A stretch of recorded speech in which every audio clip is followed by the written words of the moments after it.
fans yesterday, today as well.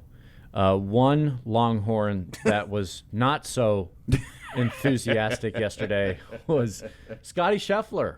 Round one of the Memorial Golf Tournament over at Jack's Place. And it was a par 3.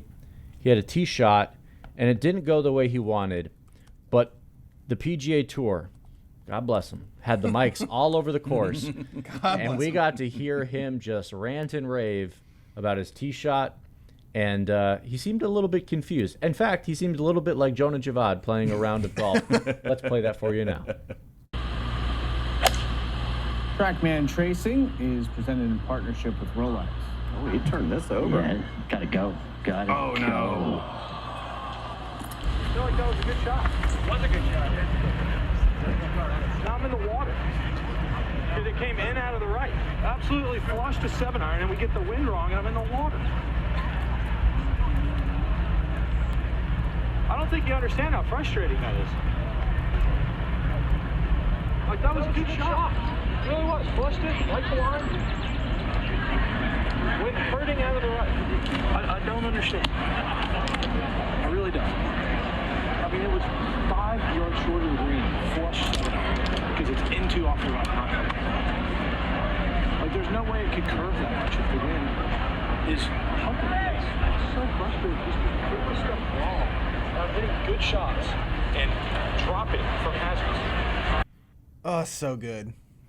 We've all been there. He's just flabbergasted. Every single one of us He's have like, been that's there. a good shot. Well, with pros like this, especially the world number one, you know right off the club if it's the number, if it was flushed, if it's exactly what you wanted, and it was.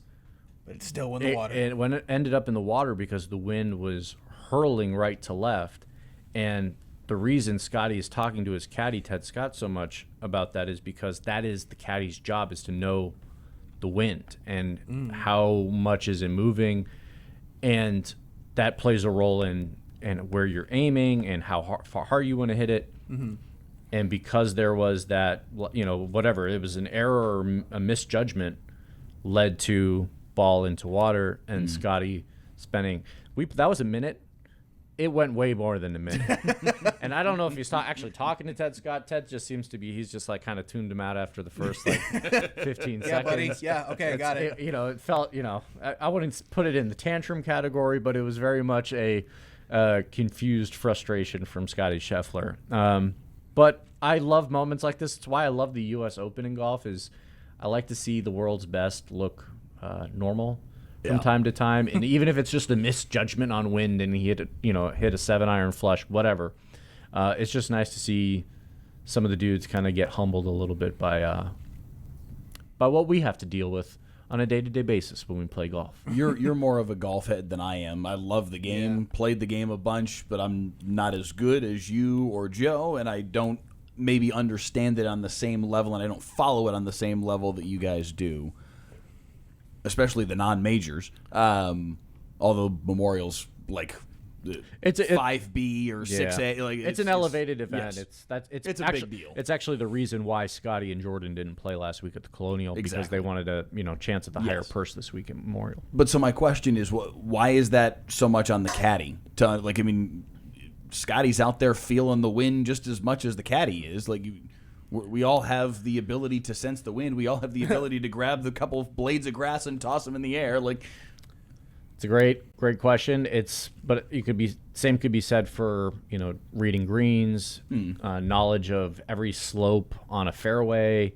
The golfer should know that, but it's the caddy's job to know that, especially wind, because a wind going at 5 miles per hour is not going to do too much, but a wind going at 15 to 20 is going to put that ball in the water. Yeah. Especially if it's coming a little bit at you, if it's going right to left.